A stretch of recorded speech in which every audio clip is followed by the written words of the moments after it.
Well, hi everyone and welcome back. Another day of removing panels. Today's video has been requested by Cam Runner.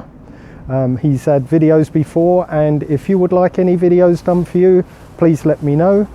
Because it's still winter here in the UK and a little bit cold, we're starting off with the interior, then we'll do a bit of the exterior, and then we'll move on to the more technical stuff.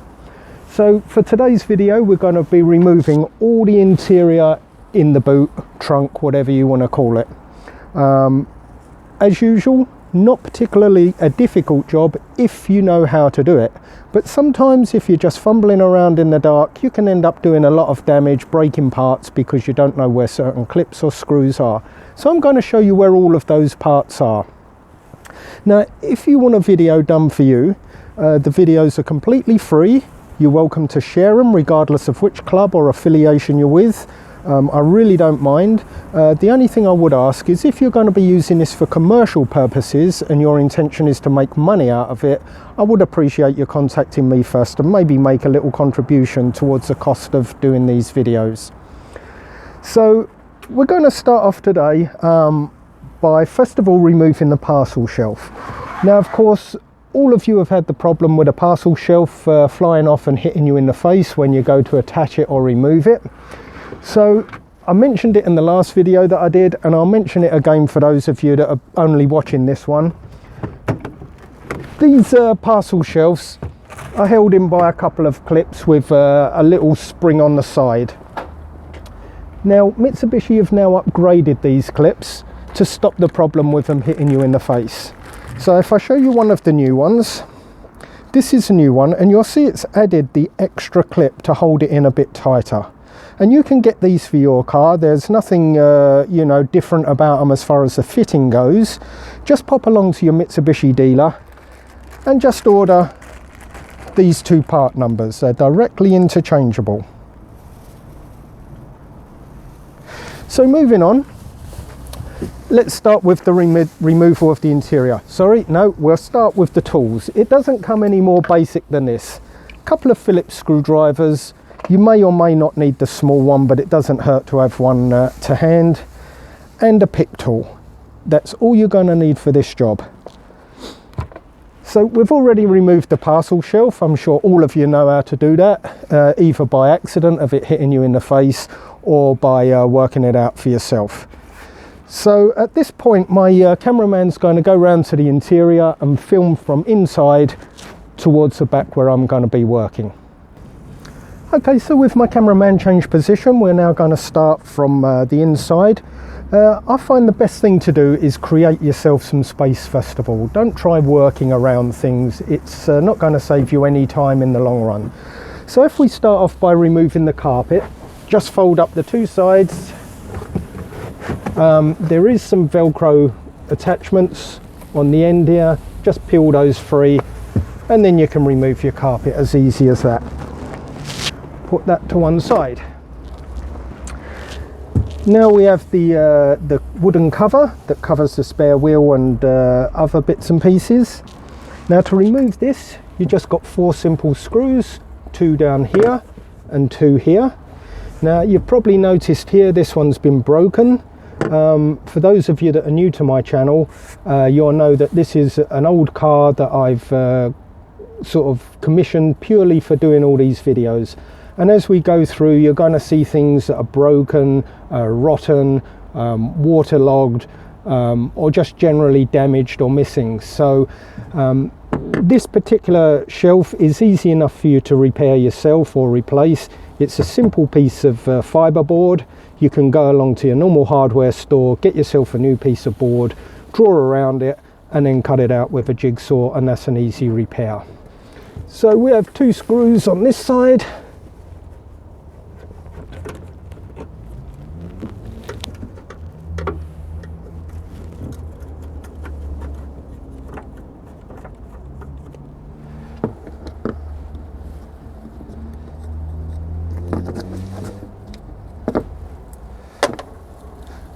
One other thing that's pretty common on these is this hinge breaks, and I'm going to show you in a future video how to repair this without having to buy a complete new shelf unit.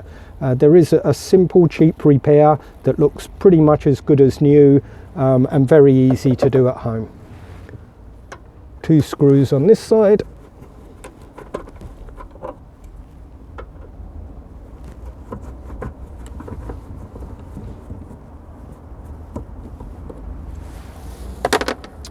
And now this comes out nice and neat.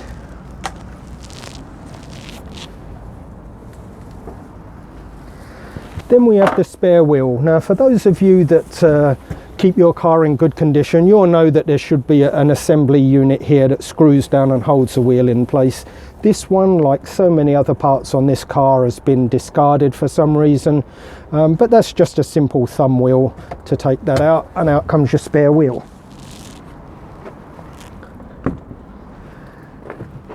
Okay, so now we've got 2 trays here that hold your general junk, tools and bits and pieces. Once again, another simple job to do. This one has 3 screws, 1, 2 and 3. If you undo those 3 screws, you'll have that out of the way.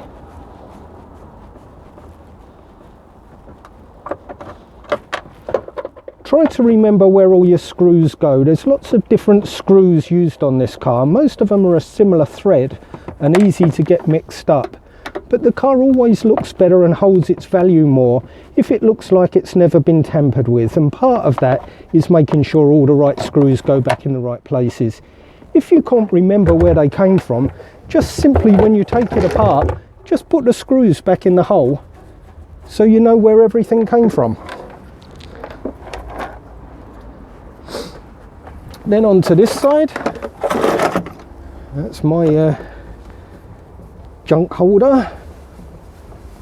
Unscrew here, one down here,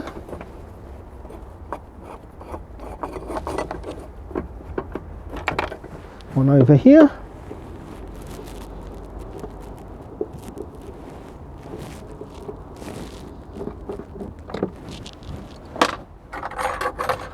one here.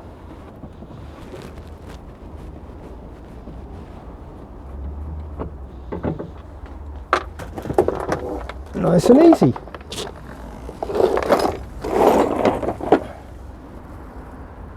Okay, while we're in this area, I'll just show you something here. This plate here, if you take out the 4 screws, beneath this plate is your fuel pump, and it's possible to get to that for just general testing and stuff. If you need to remove the fuel pump and it's never been taken out before, it is a slightly more complicated process, but I will be showing it in the future. So now we move on to your parcel shelf clips. So just a simple single screw here. Those of you that are pretty observant, you're going to notice that the rear seat quarter panel has been removed on this side. That was removed in a previous video. And to remove this interior trim, it is possible to do it without removing this quarter panel. I personally prefer to remove them. It takes about 6-7 minutes to remove that panel, and it makes it easier to get these plastics out. However, I'm pretty sure it's possible to get all this plastic out without removing that panel, and we're going to try that during this disassembly. So now I come round to the other side and do the same.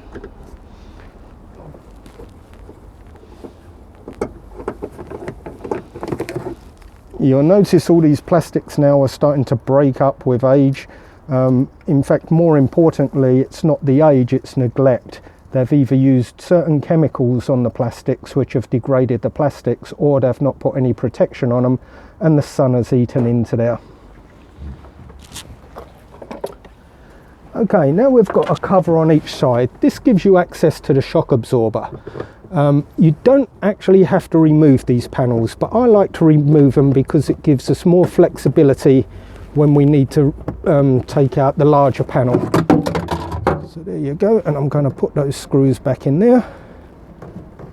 This is the top of your strut, and those are the 2 bolts that hold it in. This car's a Japanese base model, so it doesn't have the electronics on the struts like the VR4 and the 3000 GT.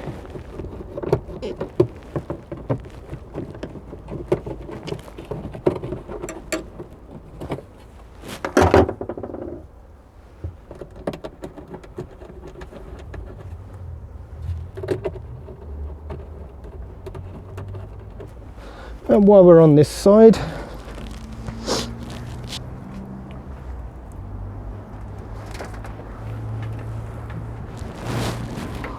we're just going to remove, there should be 3 screws here. I believe that one's missing. There should be a screw down here.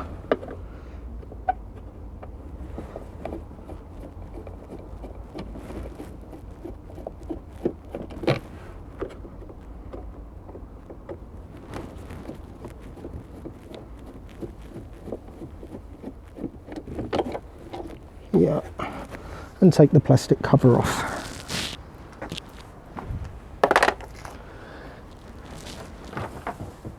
Now next thing is we're going to do all the screws around the base. So we'll start with this one, and I'm just going to go round in a clockwise motion. This one doesn't have a screw because the screw for here goes through the tool tray and holds that down. So don't go putting a screw in there thinking there should be one in there. Here's your next one. Follow it round.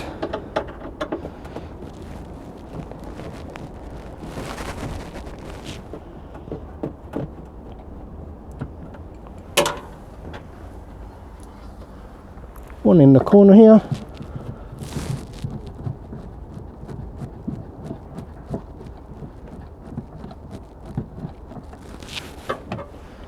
And finally one here. Oh, that's a tight one.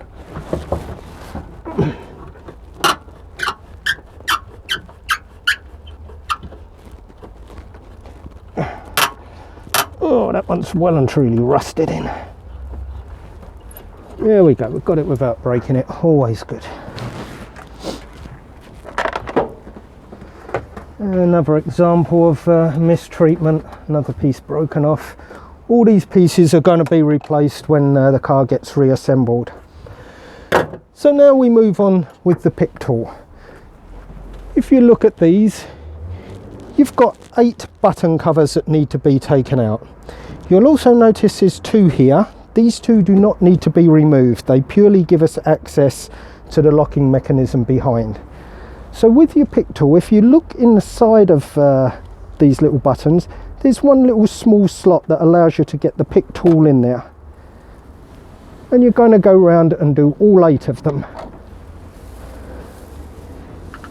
3, 4, 5, 6, 7, did I miss one? Ah, yeah, there we go, 8. That's a nice easy job. Okay, now we've got a few more screws to do. This section of the back needs to come out first. So we have one screw in here.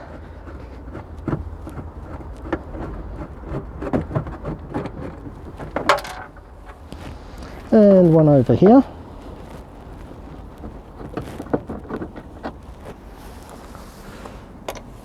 Now to the top.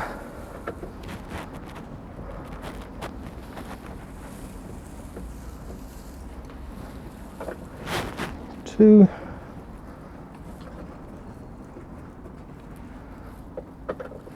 3.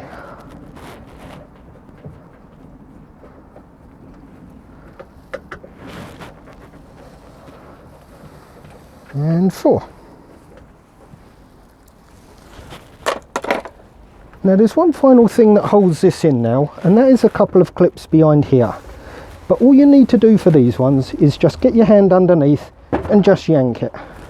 Once it's yanked out, just lift it off the top of the lock. Nice and easy.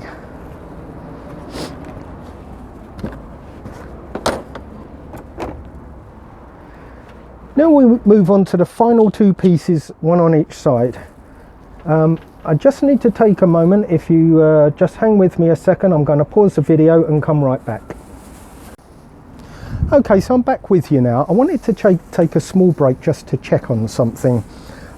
Being that this car has been messed about with by so many people, all sorts of bits are missing, and I just wanted to check that I was right, that there was some stuff missing on this rear panel. So if I just draw your attention, there should have actually been a screw in here and one down here. And then if we remove this cover, we've got the same, one screw down here and one screw down here. So when you come to dismantling it, please don't miss those screws out. Now we'll continue with a couple more screws. On this side we have one here,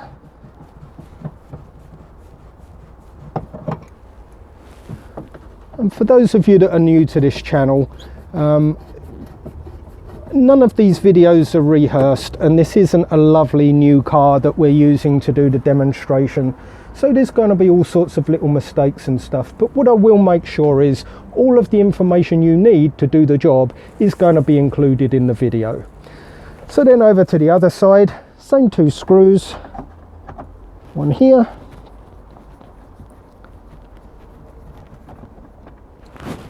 and one here.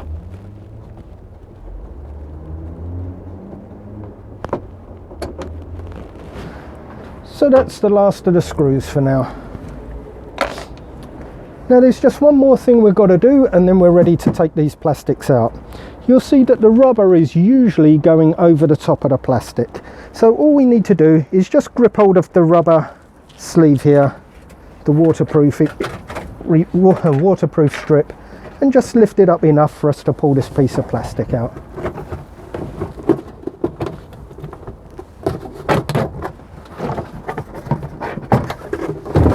And there you go. Now when it comes to the other side, just as an experiment, I've tried doing this one with the quarter panel still left inside, just to see if we can do it. Now although it may or may not be possible, I would still recommend removing the quarter panel. It will make the job much easier. So same as the other side, we'll just gently work it out. Okay, it can be done. It may make it a little harder to put it back in, but it can be done. Now I've come up with one other problem. You may be able to spot here. This is a Japanese car that someone's imported into the UK, and for the UK we have to have fog lights on the back of the car. Someone's done the modification and added an interesting wiring array, and for some reason they didn't put it in with the existing wiring loom or do anything good with it. They've literally just shoved it through any hole they can find. It doesn't have any double sleeving or anything, so there's a good chance that would have eventually frayed through and caused a short circuit, and they would have ended up with a car on the scrap heap. So I'm just going to get a pair of cutters to cut this piece of wire out. When the car gets rebuilt, I will put in all the wiring properly so it all looks nice and neat. So just bear with me a second. Okay, so I grabbed a pair of cutters. Now I'm going to take all this wiring out, and at this point the battery is not connected, so I don't have to worry about any short circuits. I'm just simply going to snip that out, and that's all going to be taken out in time. Just one other thing, on this side you've got a light unit built in. Just push in the clip and unplug your light, then you're free to go.